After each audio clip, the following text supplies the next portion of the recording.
The Galactic Concord had ruled the stars for 12,000 years.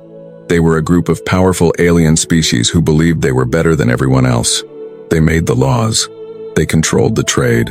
They decided who could live among the stars and who could not. When humans first left Earth and met the galaxy, the Concord looked at them with disgust. They called Earth a death world because everything on that planet seemed designed to kill. The gravity was crushing. The weather was violent. The animals were dangerous. Diseases spread like fire. And somehow, humans had survived all of it. The Concord allowed humans to join their civilization, but only barely. Humans were given 3-star systems to live in. They were not allowed to build weapons on their ships. Their ambassadors were laughed at in council meetings. For 60 years, humanity accepted these insults. They worked hard. They followed the rules.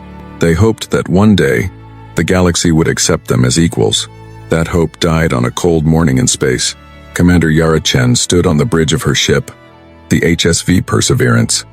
She was a tall woman with dark hair and tired eyes. She had spent 20 years in service, commanding unarmed ships that carried supplies and diplomats. She had never fired a weapon in combat. None of her crew had. The message came through the communication system. At first, she did not understand it. The words did not make sense. She asked the officer to repeat it. Then she asked him to confirm it. Then she stood very still and felt the world collapse around her.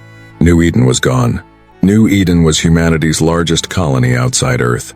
14 million people lived there. Families, children, farmers and teachers and doctors and dreamers.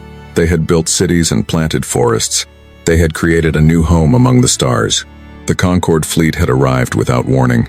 They had surrounded the planet. They had fired their weapons until nothing remained but ash and silence. 14 million humans dead in a single day. The reason given was a number. A small number. Humanity had exceeded its allowed population by 0.3%. A bureaucratic violation. A paperwork error. And for this, 14 million people had been murdered. Commander Chen felt something change inside her chest. It was not sadness. It was not fear. It was something older. Something that had lived in human blood since the first ancestor picked up a rock to defend their family. It was rage. Across human space, the news spread. On space stations, workers stopped their machines and stared at screens. On ships, crews gathered in silence. On Earth, people walked out of their homes and looked up at the sky. The sky that had once promised hope, now promised only pain. The Human Coalition Assembly met within hours. This was the government that represented all of humanity. They were politicians and diplomats, people who believed in talking and compromise. They had spent 60 years trying to make peace with the Concord. The meeting was short. There were no long speeches. There were no arguments. When the vote was called, every single hand rose together. For the first time in 60 years, humanity agreed on something completely. War. Admiral Marcus Stone received the news in his office on Mars. He was an old man now, with white hair and a face full of scars from accidents that should have killed him. He had spent his entire career commanding ships that could not fight, protecting people who were not allowed to defend themselves. He had buried friends who died because they could not shoot back. He looked at the orders on his screen. Then he smiled. It was not a happy smile. It was the smile of a man who had been waiting for something his whole life. Deep in the asteroid belts, hidden shipyards came alive. For decades, humans had been building in secret. They had designed weapons they were forbidden to have. They had constructed ships that were faster and stronger than anything the Concord had ever seen. They had trained soldiers in Earth's heavy gravity. Soldiers who could survive forces that would kill any other species. The Concord had studied humans. They knew about the dangerous biology. They knew humans were predators who could run for hours without stopping. They knew humans could survive injuries that would kill most aliens. But they had decided these things did not matter. They believed civilization had made humans soft and weak. They were wrong. On a station orbiting Jupiter, a young soldier named David Park received his orders. He was 22 years old. He had joined the military to pay for his education, never expecting to fight. Now he looked at the weapon in his hands and thought about his grandmother, who lived on New Eden. Who had lived on New Eden. Around him, thousands of other young men and women prepared for something none of them had ever done. Their eyes were hard. Their hands were steady. They did not speak much. There was nothing to say. Commander Chen stood on her bridge and watched her crew transform. These were scientists and engineers, people who had chosen peaceful careers. Now they moved with purpose. Now they checked systems that had been installed in secret. Now they loaded weapons that had been hidden for years. She thought about the Concord admirals who had ordered the attack on New Eden. She wondered if they understood what they had done. She wondered if they knew what was coming. They did not. They could not. They had never seen humans at war. The stars themselves seemed to hold their breath. Something ancient was waking. Something the galaxy had forgotten could exist. Humanity had tried to be peaceful. Humanity had tried to be patient. Humanity had tried to be good. But 14 million voices cried out for justice. And the Deathworlders had finally had enough. Admiral Marcus Stone stood before the largest gathering of human military officers in history. They filled the underground chamber on Mars, thousands of men and women who had spent their careers pretending to be harmless. Now the pretending was over. For 60 years, we smiled while they laughed at us, Stone said. His voice was calm but carried to every corner of the room. For 60 years, we followed their rules while they treated us like animals. For 60 years, we built in secret and waited. He paused and looked at the faces before him. Young faces, old faces, scared faces, angry faces. The waiting is over. The hidden shipyards worked day and night. In the asteroid belt between Mars and Jupiter, factories that had pretended to mine rocks now produced weapons. Ships that had been designed as cargo vessels revealed their true nature. Hidden compartments opened. Armor plating locked into place. Weapons systems came online for the first time. The Concord believed human ships were weak and slow. They had never seen the real ships. The ones built to handle Earth's crushing gravity. The ones designed by engineers who had grown up surviving hurricanes and earthquakes and volcanoes. These ships were tough. These ships were fast. These ships were angry. Commander Chen watched her own ship transform. The Perseverance had been a diplomatic vessel. Now workers installed railguns that could punch through enemy armor. They added missile systems that had been illegal for humans to possess. They upgraded the engines to speeds the Concord thought impossible. How does it feel? Her first officer asked. Chen ran her hand along the new weapon controls. Like waking up from a long sleep. But weapons alone would not win this war. Humanity needed allies. In a secret location, human intelligence officers met with visitors from another world.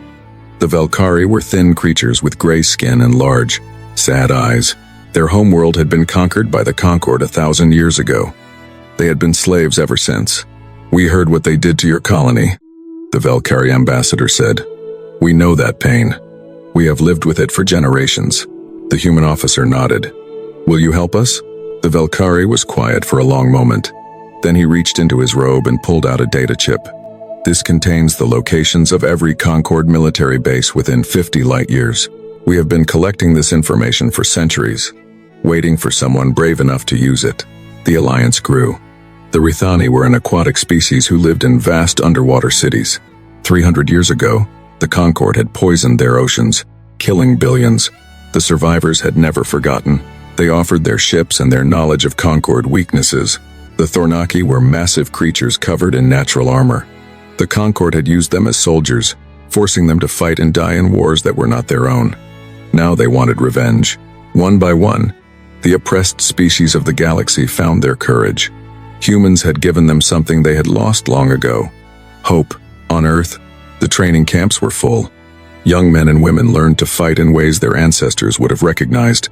Hand-to-hand combat, weapons training, survival skills. They trained in Earth's heavy gravity, building strength that would seem superhuman to species from lighter worlds. David Park ran through the forest with 50 pounds of equipment on his back. His lungs burned, his legs screamed. The sergeant behind him shouted insults that would have made his grandmother blush. He thought about his grandmother. He thought about New Eden. He kept running. Humans are persistence hunters, the training instructors told them. Our ancestors did not catch prey by being faster or stronger. They caught prey by never stopping.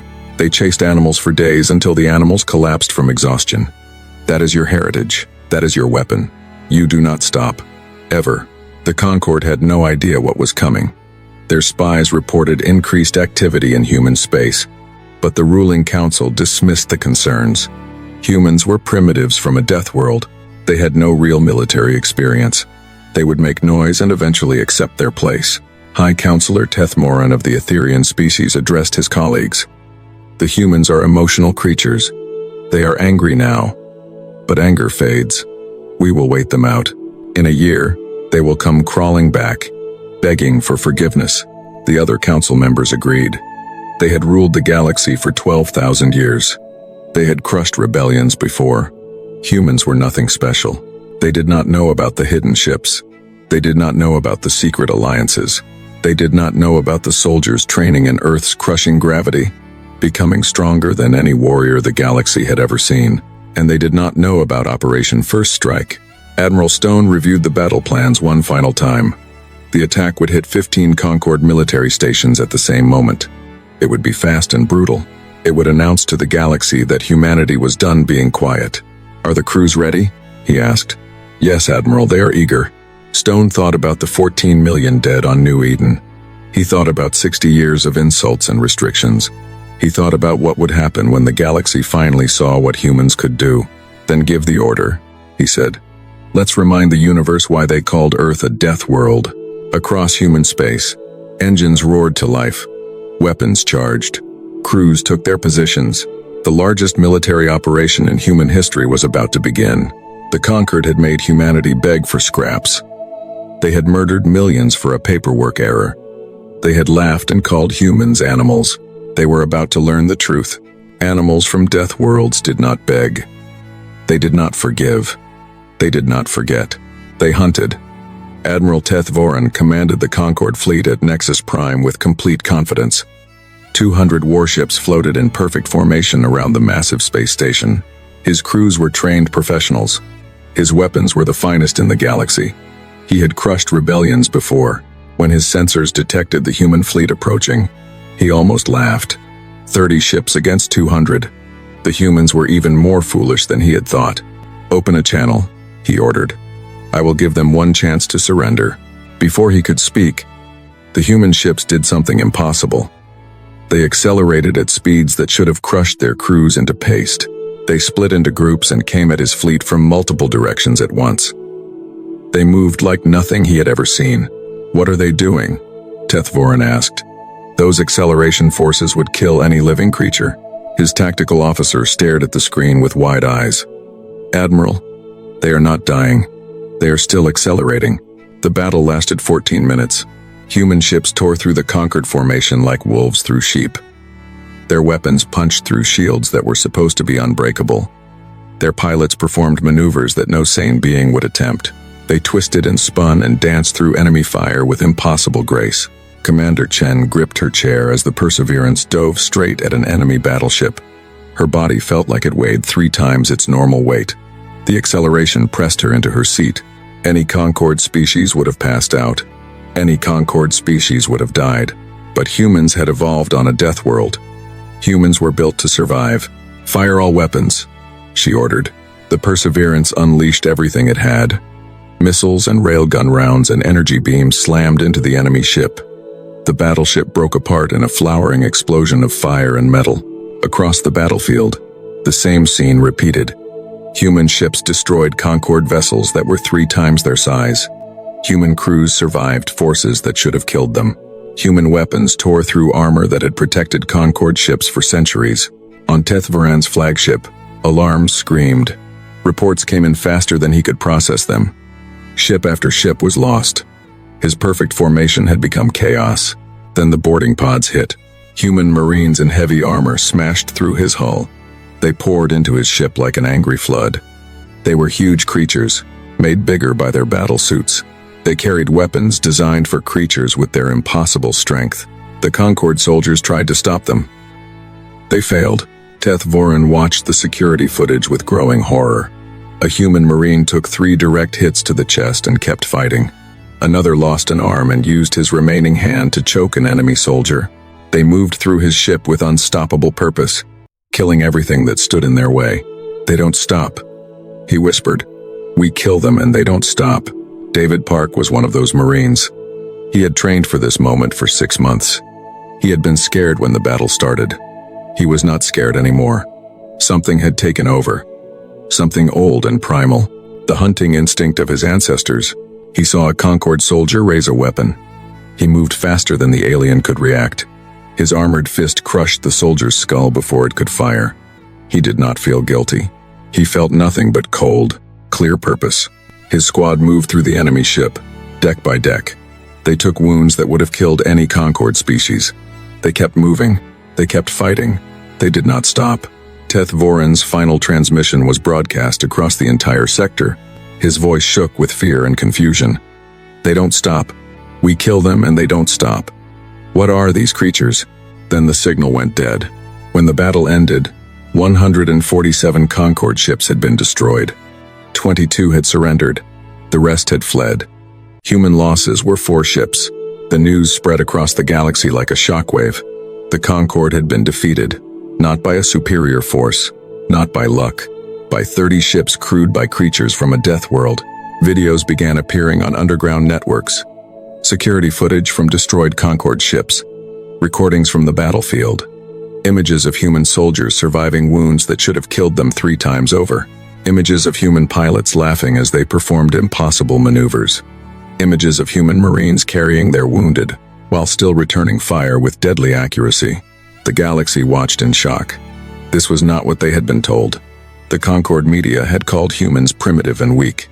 The Concord media had said humans were animals that could be easily controlled. The Concord media had lied. On distant worlds, oppressed species saw the videos and felt something stir in their hearts. If the humans could fight back, maybe they could too. Maybe the Concord was not invincible after all. The Valkyrie began sabotaging Concord supply lines. The Rithani attacked military installations on water worlds. The Thornaki refused to follow orders. A dozen other species, long silent and afraid, began to find their voices. Commander Chen stood on her bridge and watched the reports come in. The first battle was won. The war had only just begun, but something had changed in the galaxy. A door had opened that could never be closed again. The Concord Council held an emergency meeting. For the first time in centuries, they were afraid. They argued and shouted and blamed each other. They had underestimated the humans. They had made a terrible mistake, but they were not ready to surrender. They had weapons the humans had not seen yet. They had plans they had not used. They would crush this rebellion like all the others. High Counselor Teth Morin spoke to his colleagues with cold fury. These animals have won one battle. They will not win the war. We have ruled for 12,000 years. We will rule for 12,000 more. The other counselors nodded. They would show the galaxy what happened to species that challenged the Concord. The war was only beginning. 3 years passed. The galaxy burned. Admiral Chen, promoted after the victory at Nexus Prime, led the coalition fleet from one battle to the next. Humans fought alongside Valkyrie and Rithani and Thornaki. Species that had been enemies for centuries now stood together against a common foe. They called themselves the Coalition of the Forgotten, and they were winning. But it was not just the battles that changed the galaxy. It was what came after.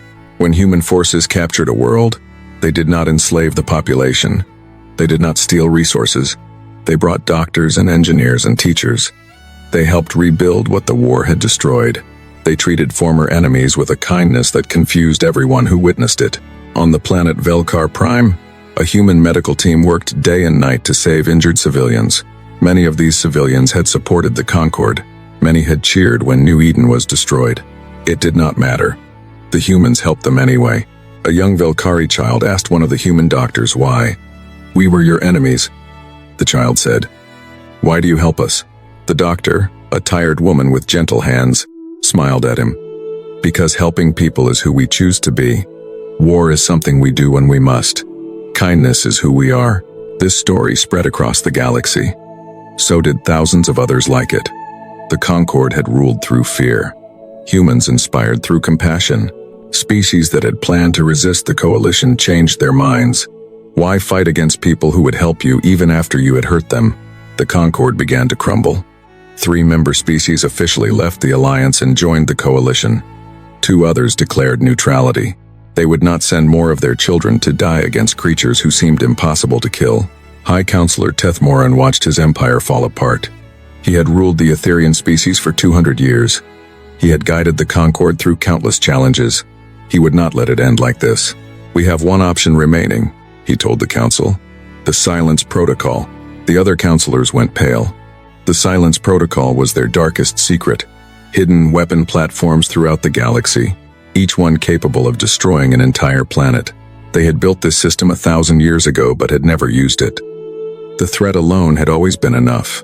"If we use it, we become the monsters they say we are," one counselor said. Tethmaran's eyes were cold. "We are already monsters. We destroyed New Eden, remember? The only question now is whether we win or lose." The ultimatum was broadcast across all channels. Every world in the coalition received the message. The Concord would activate the Silence Protocol in 30 days. One by one, coalition planets would be sterilized. Unless humanity surrendered unconditionally, the Coalition Council met to discuss their response. Fear filled the room. The Silence Protocol was real. They had seen the evidence. Hundreds of weapon platforms, hidden for centuries, each one a planet killer. Admiral Chen listened to the arguments. Some wanted to surrender. Some wanted to run. Some wanted to fight but did not know how. She waited until everyone had spoken. Then she stood. "They are asking us to give up," she said. "To accept slavery.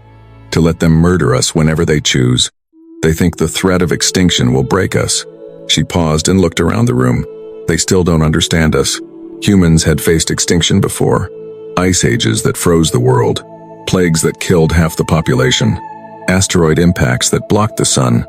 Every time, humans had survived by doing something desperate, something crazy, something no sensible species would attempt. Operation Prometheus was born in that meeting room. The plan was insane. Human strike teams would attack the Silence Protocol platform simultaneously. All 400 of them, across the entire galaxy. At the exact same moment, the Concord had hidden these platforms well. They were surrounded by defensive systems designed to stop entire fleets. No normal force could reach them, but human scientists had been working on something. A new form of faster-than-light travel. Unstable, dangerous. The Concord had declared it theoretically impossible. Human engineers had built it anyway. The ships could jump directly inside the defensive perimeters. The strike teams could attack before the enemy knew they were there. "The casualty rate will be around 70%, the military planners reported. "Maybe higher." Admiral Chen nodded. "Ask for volunteers only." She expected a few thousand responses. She received 10 million. David Park was one of them. He had fought in a dozen battles over 3 years. He had watched friends die. He had killed enemies he did not hate. He was tired of war, but he understood what was at stake. His entire squad volunteered. They knew the odds. They did not care. The night before the operation launched, Admiral Chen walked through the ship hangars. She shook hands with soldiers who would probably die tomorrow. She thanked them for their service. She tried to memorize their faces. A young soldier stopped her. "Admiral, do you think we can win?" Chen looked at the massive fleet around them. Ships from a dozen species, warriors who had been slaves and victims and nobodies. Now they were an army of the forgotten, fighting for the right to exist. "I think we have to," she said. "For everyone who died. For everyone still fighting. For everyone who will come after us." The soldier nodded. "Then that's enough for me." Dawn came. Engines powered up. Soldiers checked their weapons one final time. Across the galaxy, 400 teams prepared for the most dangerous mission in history.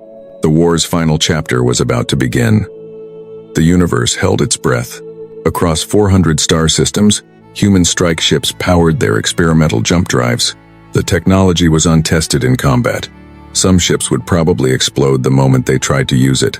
The crews knew this. They activated the drives anyway. Space twisted. Light bent. Reality screamed in protest. And then, in a single heartbeat, 400 teams appeared inside 400 Silence Protocol facilities. The defenders had no warning. One moment, their sensors showed empty space. The next moment, human ships were inside their defensive perimeters, already firing. Alarms screamed across the galaxy as the Concord realized what was happening. David Park felt his ship materialize inside an enemy station. His stomach twisted from the jump. His vision blurred for a moment. Then training took over. "Go, go, go!" his sergeant shouted. The boarding ramp dropped. Human Marines poured into the enemy facility.